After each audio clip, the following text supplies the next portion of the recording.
Olá pessoal, tudo bem? Espero que vocês estejam bem, com muita saúde, com muita paz, né? E hoje nós vamos trabalhar em cima do conteúdo da base curricular do sétimo ano. Lembrando que estamos fazendo aulas revisionais, conteúdos revisionais, para que a gente possa lembrar um pouco mais daquilo que foi vivenciado no ano que passou e nos preparar para estudarmos os conteúdos deste ano do sétimo ano.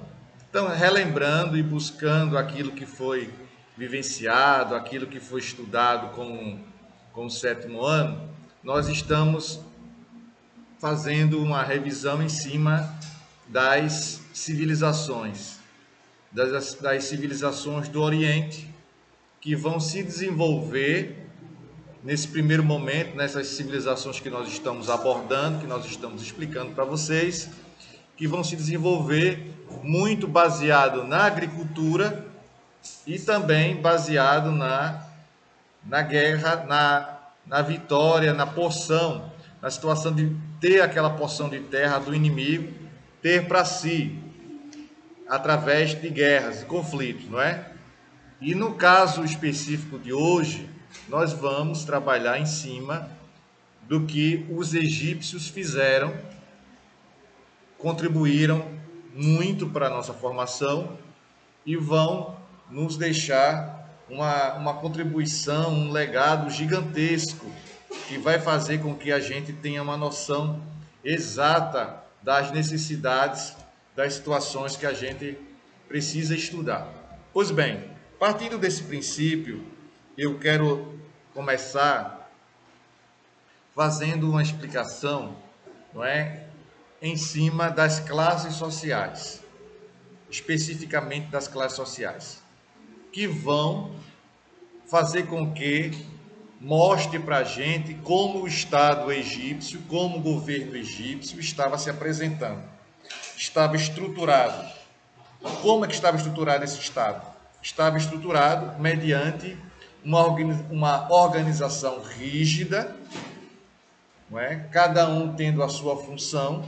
Além de ter sua função, não havia ali a chamada mobilidade social. Significa o que, professor? Significa que quem nasceu naquela classe social iria permanecer nela. Se nasceu numa classe de comerciantes, aqueles filhos de comerciantes, desculpe, aqueles filhos de comerciantes irão ser comerciantes até o resto da vida. Ele não tem condições de mudar de classe social. Ele vai ter que permanecer naquela classe social. Porque é assim que as coisas se apresentam, é assim que as coisas estão postas para uma sociedade poder se desenvolver. Mas um dos grandes objetivos também é procurar ser justo.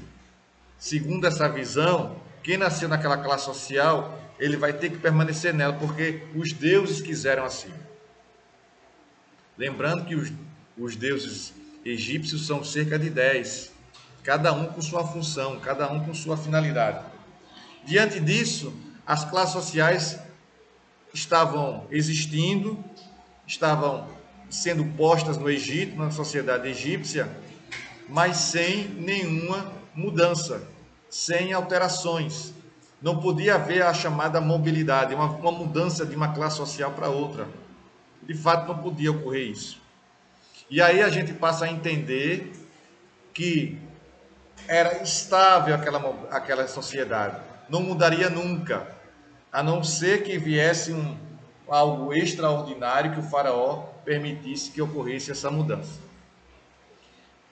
Para exemplificar sempre uma sociedade, a gente faz ali uma construção de uma pirâmide, não é? Nesse momento que utilizamos até um elemento matemático, a história não gosta muito de fazer muitas associações, a não ser casos, por exemplo, onde a gente tem os séculos, não é? Os períodos, os anos, para a linha do tempo colocar em ordem, não é? Delimitar, aí a gente faz utilização da matemática em si. No entanto, para apresentar para vocês a chamada pirâmide social, as classes sociais, como estava disposta, como estava se apresentando essas pirâmides, a classe social do Egito, é preciso que a gente construa uma pirâmide e vá lá colocando, preenchendo cada classe social dessa. No topo da pirâmide, na ponta da pirâmide, nós temos o faraó. O faraó que é o representante de poder e de força. Eu já falei sobre isso. Quem está lá na ponta da pirâmide é aquela classe social mais poderosa, mais influente, que detém uma força gigantesca. Não é isso? E aí, essa classe social, ela tem um poder muito grande. Ela, inclusive, o faraó é chamado de semideus, devido à sua importância. Não é? Quem tivesse a oportunidade de ver o faraó era considerado um privilegiado e uma privilegiada. O faraó não ficava andando, zanzando pelas ruas do Cairo, não, do Egito, não. Ele ficava recluso, só saía de vez em quando em algumas cerimônias, em algumas situações em que aquele faraó, por exemplo, é um pouco mais corajoso e achava que deveria liderar o exército em algum combate, apesar que eu também vou falar sobre isso hoje, que nem sempre o exército egípcio era forte. Ele percebeu os faraós que vieram a seguir, que vieram consolidando o território egípcio contra as invasões de povos estrangeiros, começaram a perceber a necessidade de fazer investimento na área militar. Não é? Então, o faraó, ele não era uma pessoa comum, não. Era colocado como sendo um semideus, devido à sua representatividade. E além disso, ele tinha, grosso modo, a função de líder militar e líder religioso supremo. Ele é como se fosse o juiz também daquela sociedade, daquele período ali. Estão me entendendo? Então, é dessa forma que a gente coloca o faraó como sendo o mais importante na escala social lá em cima. Depois, nessa escala da pirâmide social, devemos colocar quem? Isso, muito bem. Devemos colocar os sacerdotes, porque eles é que vão ter a importância, a incumbência, o dever de guiar as cerimônias religiosas, liderar as cerimônias religiosas, e o faraó passa para ele essa função. Então, o faraó passa a função de liderar as cerimônias religiosas, os cultos religiosos, as formas como os cultos são apresentados para os sacerdotes, para que os sacerdotes exercessem essa função. E a partir daí o sacerdote vai ganhando importância, vai ganhando força. E ele tenta também, o sacerdote aqui e ali, influenciar um pouco na área política, influenciando as decisões, as tomadas de decisões. E como os egípcios cultuavam 10 deuses, o sacerdote ele tinha muitas obrigações. Ele estava muito ocupado, né, a cada momento dedicando-se ao culto de cada um dos 10 deuses. Isso vai fazer com que ele tenha um tempo dele totalmente preenchido, ou quase que totalmente preenchido com essas funções. De cultuar, de ir para os locais de culto, das cerimônias, a liderança das cerimônias, de como era feito os sacrifícios, não é? Tinha essa crença que deveria sacrificar, às vezes, um homem, uma mulher, para que agradasse aos deuses. Era muito comum acontecer isso, tá bom? Depois, dentro ainda da questão da sociedade, nós temos uma outra classe social, que é os funcionários públicos e os escribas, que tinham funções parecidas. O funcionário público ele organizava o Estado, organizava o governo egípcio. E o escriba, ele tinha a função, além da cobrança de impostos, ele tinha uma função de dedicar-se às contas do governo. Não é? O surgimento das primeiras moedas egípcias e como essas moedas vão facilitar o desenvolvimento daquela região. a contagem de moedas, a cobrança de impostos que era feita, de como isso poderia acontecer efetivamente, né? E essas duas funções, funcionários públicos e os escribas, é o que fazia na engrenagem do governo, dentro da engrenagem do governo egípcio, que o governo egípcio pudesse se desenvolver, pudesse chegar a um nível de desenvolvimento. E o faraó estava ali cobrando que os egípcios, que os escribas e os funcionários públicos exercessem as suas funções da melhor forma possível, de uma forma que pudesse trazer benefícios econômicos, trazer lucro para o Estado egípcio. E a agricultura vai ser importante, porque a agricultura é ali a forma mais antiga de sobrevivência do ponto de vista econômico. E o Egito, a gente já mencionou isso, tem o privilégio de ter o Rio Nilo. O Rio Nilo, que é um rio que vai apresentar, é uma dádiva do Egito. Por que uma dádiva? Porque é um rio que, além de fornecer a água necessária, lembrando que grande parte do curso do rio Nilo, ele se encontra numa área desértica, não é? E misteriosamente os deuses egípcios procuram explicar que isso vai acontecer porque os deuses colaboraram para que mesmo que o rio fique localizado em grande parte numa área desértica, o rio possa estar ali fornecendo benefícios e condições da população egípcia sobreviver. Eu já mencionei com relação também ao humus fertilizante e já mencionei também sobre o armazenamento da água no período em que o rio Nilo estava no período de cheias. Agora, você não pode imaginar que isso acontecia de forma que isso aconteceu, essa descoberta, essa análise, esse estudo sobre o rio Nilo de uma forma rápida. Não, não. Isso foi passando de geração para geração, de um faraó para outro, para que isso pudesse acontecer de forma consistente e que ali os egípcios pudessem ter a oportunidade de criar uma estrutura importante para o seu desenvolvimento. Tá bom? Isso mesmo, não é? Então, dito isto, vamos passar para uma outra classe social egípcia, que são os artesãos e comerciantes. Esses vão também dar um incremento na economia, na sociedade egípcia, fazendo com que surja ali setores econômicos que vão passar a ser dinâmicos e evoluírem, trazendo desenvolvimento, havendo uma circulação de moeda, um acúmulo de riqueza, um acúmulo de lucro para alguns comerciantes e artesãos. Esses artesãos são pessoas que trabalham com ferro e com aço para fazer, por exemplo, equipamentos, armamentos para o exército egípcio. Com o passar do tempo, essa necessidade de investir no exército foi crescente, foi aumentando, e os artesãos, cada um vai começar a produzir mais e também obtendo com isso lucro. Deu para entender? Muito bem, muito bem, muito bem. E chegamos às duas últimas classes sociais, que são aquelas classes sociais que vão consumir muitos produtos. Consumir os produtos que eram gerados dentro do território egípcio. Quais eram esses produtos? Muito bem, o trigo. O trigo era um produto muito popular e que tinha uma grande aceitação, porque do trigo você poderia fazer um dos alimentos mais antigos depois da colheita do trigo, que era, muito bem, isso mesmo, viu? O pão.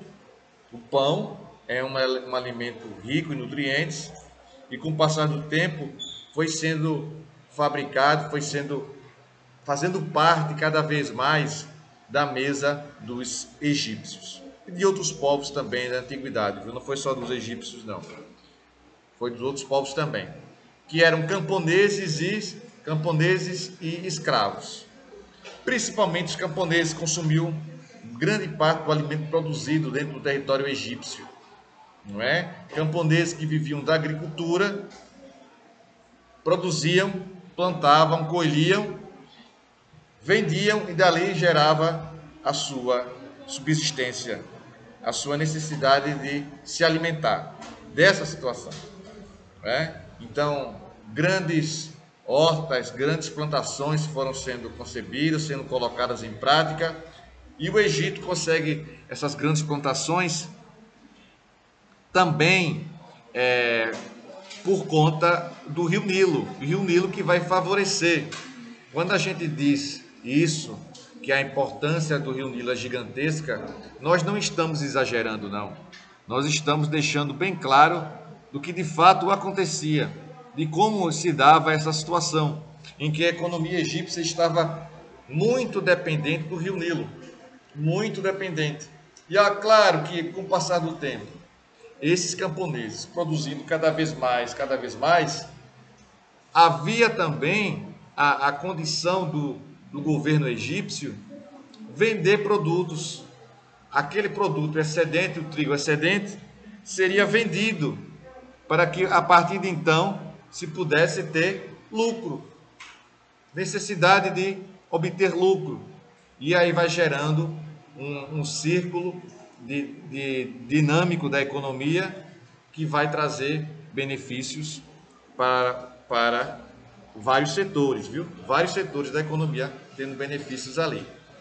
Com isso, a gente percebe que os camponeses têm força econômica muito grande e uma outra classe social que está agora, essa classe social está na base social, no último item da sociedade, que é estratificada, subdividida, não é? Que não tem mobilidade. Quem nasceu numa classe social fatalmente vai morrer nessa mesma classe social, que agora são os escravos. Esses escravos são escravos que vão surgir a partir do momento que pequenos povos que vão ocupar a região do Egito não conseguem vencer o Egito do ponto de vista militar e se transformam em escravos automaticamente, não é? Povos que ocuparam a região, 300 escravos, vai aumentando, depois para 500 escravos, isso vai crescente, isso é uma escala muito crescente, essa absorção, a chegada desses escravos através das guerras, não é? Aquele exército perdedor, automaticamente ele se transforma em escravo. Tá bom assim? E aí o Estado egípcio vai se desenvolvendo, o Estado egípcio vai crescendo, os faraós vão tendo cada vez uma importância muito grande e os faraós vão fazer o quê? Vão começar a cada um deles deixar uma marca do seu governo. E como é que se deixa a marca de governo? Se deixa a marca em governo quando você constrói grandes obras. As grandes obras são aquelas obras que chamam a atenção e quem olha verifica que aquela obra foi daquele governante e ele ficou marcado por essa obra. É uma marca registrada, que é uma coisa inesquecível. Não vai se esquecer, não temos como esquecer das contribuições daquele governante, tá bom? De como ele vai ser marcante. É aquela obra que vai utilizar pedras naquele período egípcio. E a obra que se destaca na utilização de pedras, qual é a obra? Qual é, pessoal? Interrogação. Isso. São as pirâmides. As pirâmides que eram construídas através de quê? Muito bem, através de encaixe. Agora isso demandava um tempo, um cuidado muito grande. Os egípcios tiveram que se desenvolver na arquitetura, na engenharia, para facilitar seu trabalho, não é? E que grande parte dessas pirâmides, em média uma pirâmide como essa, era construída em 20 a 25 anos. Muito tempo, não é? É, muito tempo. Agora, claro, nas pirâmides iniciais, elas passaram esse tempo todo. Depois, com o desenvolvimento tecnológico, da evolução, ela foi diminuindo esse tempo de gasto para uma pirâmide ficar pronta, não é? Essa pirâmide tem a vinculação também com a questão religiosa, o culto politeísta e a crença que os egípcios possuíam na vida pós-morte, não é? Na vida pós-morte. E nessa vida pós-morte, o faraó, ele era embalsamado, era tirada todas as suas vísceras, colocado um produto como se fosse um formol para que aquele corpo dele pudesse durar cada vez mais, e o faraó também recebia uma faixa que depois as pessoas começavam a chamar de múmia. Eu me lembrei de um exemplo de múmia, de um desenho da minha infância, quando eu tinha assim a idade de vocês. Claro que não faz muito tempo, né? Quando eu tinha a idade de vocês, hoje está com 11, 12 anos, 13 anos, faz pouco tempo. Mas eu me lembro também que naquele período, quando eu tinha 12, 13 anos, assim como você, não é? Eu lembrei do desenho Thundercats, da múmia Munra, não é? Que ela vai se desfazendo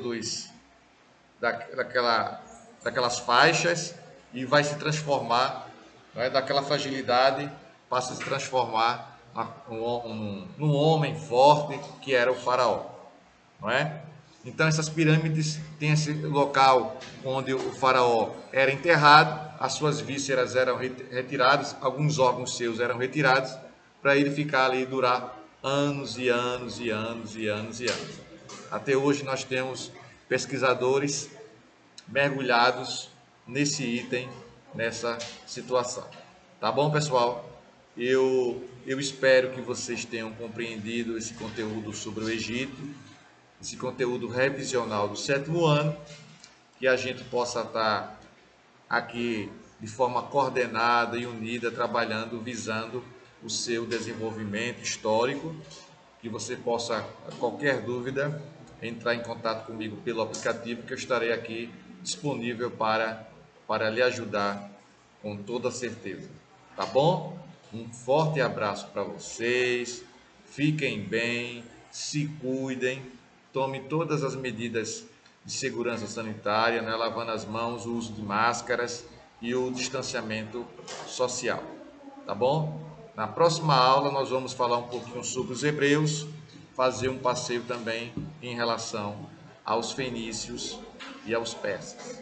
Tá bom? Forte abraço e até a próxima. Tchau, pessoal.